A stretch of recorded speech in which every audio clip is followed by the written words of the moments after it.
I put my dad in the street against a heavyweight. I've gone back to the dad. I've punched him a few more times. 5 blokes outside my front door. Can you come and help One me? hell of a fucking story, so stay tuned.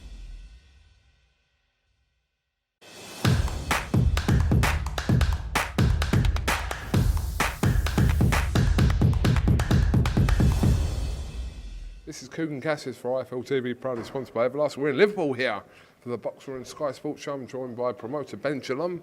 Right, mate? I'm okay. What's wrong? Go on. I'm pissed off because, you know what? It was a big show for us tonight. We sold a lot of tickets. There was a lot of fights on. Dan Azeez has had an unbelievable night. Tasha Jonas has had an unbelievable night. Adam Azeez did well. And I think the main event just let us down because it was a decent fight and he just quit. And I didn't know what happened. I was asking the ref, why did he stop it?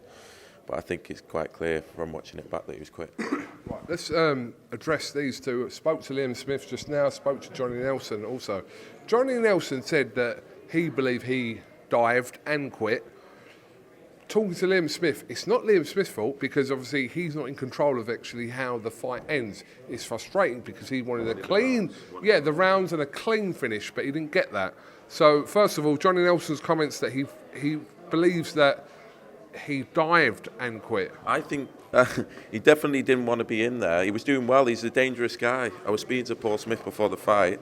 He's a reckless guy. He's a dangerous guy. He can throw punches. We've seen it against Sam. We've seen it in other fights. We've seen it in this past few fights that we've watched. He's dangerous. Obviously, as soon as it stuck on him, that was it. So, he quit. And he's put a downer because it was a good night. And he quit. Moving on from there though, Liam Smith, the winner or the loser of Conor Benn and Chris Eubank kind of seems to make sense. Either one for Liam Smith. Does it? Or maybe. I think he always wanted the Eubank fight. He still wants the Eubank fight. It was important. He wanted to get out in Liverpool straight away as soon as he signed. It was like, let's do homecoming. Let's make sure we're on Sky. We're coming here for Tasha anyway. But he wants the Eubank fight, and I think Chris just saw an easier. He'll see it as an easier fight, more money. So fair enough, he's taking it. It's a fight that Liam still wants.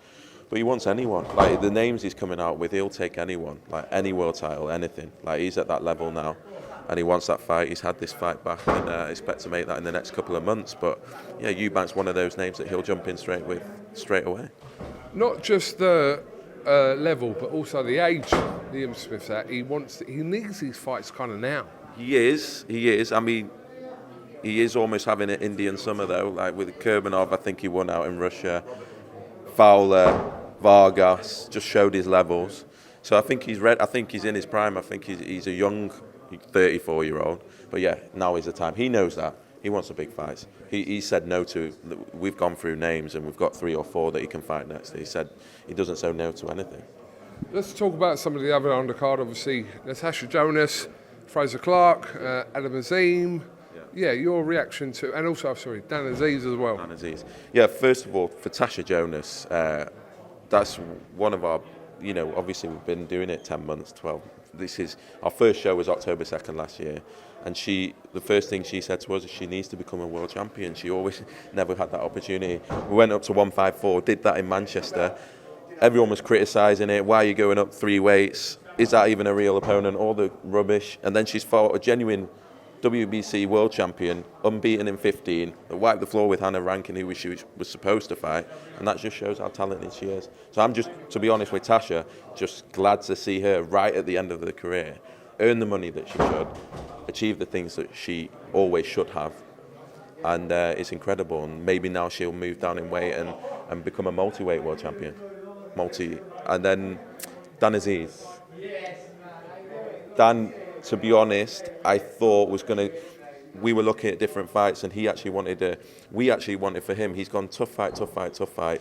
Southern area, English, British, but again, he just wants to fight whoever. And Shakan Pitters on paper was the worst possible fight for Dan Azeez at 6'6". But I think he's shown his quality, and now he wants to be in the mix with the Yards and the Boatzis. He believes he's at that level, and we'll see what's next for him. But for those two, incredible. What other light heavyweights have you got? Ben Whittaker. Yeah, but not Azeez Whittaker. That would make no sense. But I'm saying, in terms of kind of the progression for Dan Azeez, what could you think the Lyndon Arthur fight makes sense. I think he wants that. Lyndon was saying he wants the winner of this fight. Lyndon needs to get back That's on. that's a good fight, actually. I think that's the most obvious one, and so we'll look to try and make that next. Again, Dan wants anyone. He wants Craig Richards. He wants to go and fight Anthony Yard. He wants those fights. People love his style. He's a fan-friendly fighter, and it's good to see him because he's 32 years old.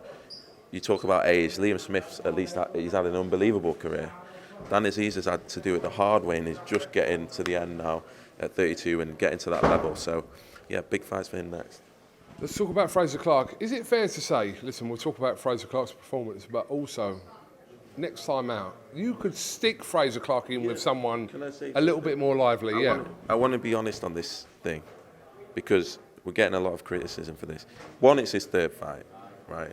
But second of all, we can only put so many opponents to his management team. And if they're going to turn, and if they're going to turn down opponents, or they don't think or whatever, we're there to look after him. We don't want to go against his trainer's wishes, and I was wondering on the night what's gone on. I've gone back to the office. It's quite clear what's been going on. What can we do? Fraser wants to fight, but we can only put opponents in front of him. That opponent had to get on a few days' notice. He's an unbeaten, unknown quantity, 7-0, 5 knockouts. That also could have been his first opponent tonight. 100%, 100%.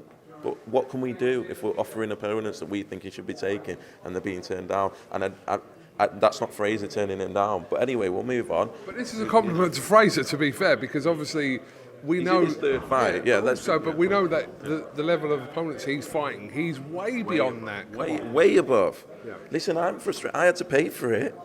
And you only had to watch it. I had to pay for that. Out of your own pocket? Out of my own pocket. I don't want to do. Look, here's what it is. We tried. Next time, I'm hoping it proves our point that he's ready to take the opponents that we want him to take. Right, okay. We know you've got a busy schedule coming up, etc. But what I do want to ask you finally, when we can hear possible news, we know Jack Catterall is here tonight. Yes. The rematch, the much anticipated rematch between Jack Catterall and Josh Taylor. It's going to happen, obviously. I'm hoping it happens before the end of the year.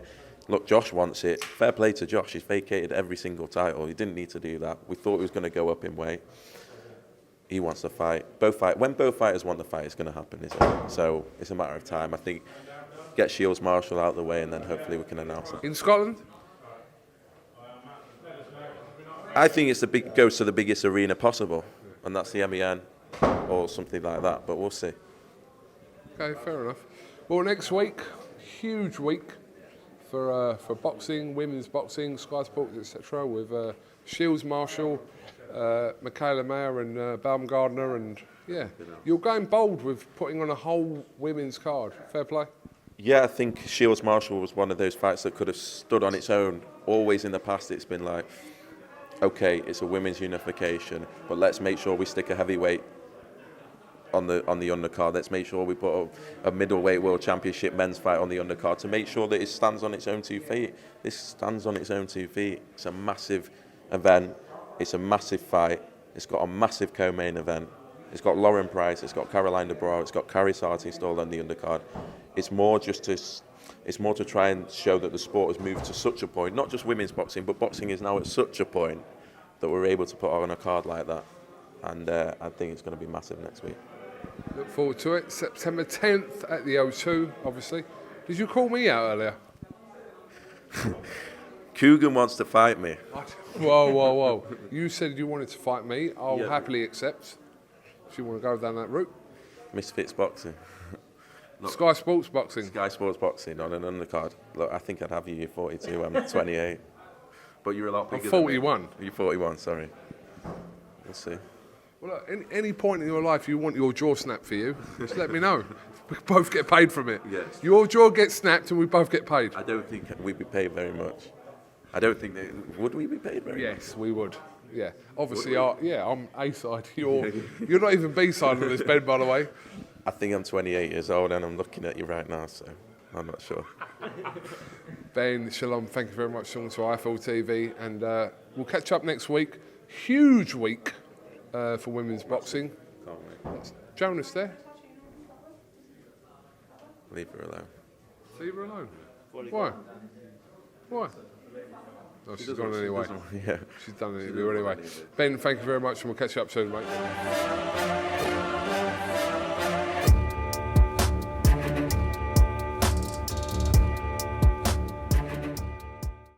Yeah, I put my dad in the street against a heavyweight. I've gone back to the dad. I've punched him a few more There's 5 times. blokes outside my front door. Can you come and help One me? hell of a fucking story, so stay tuned.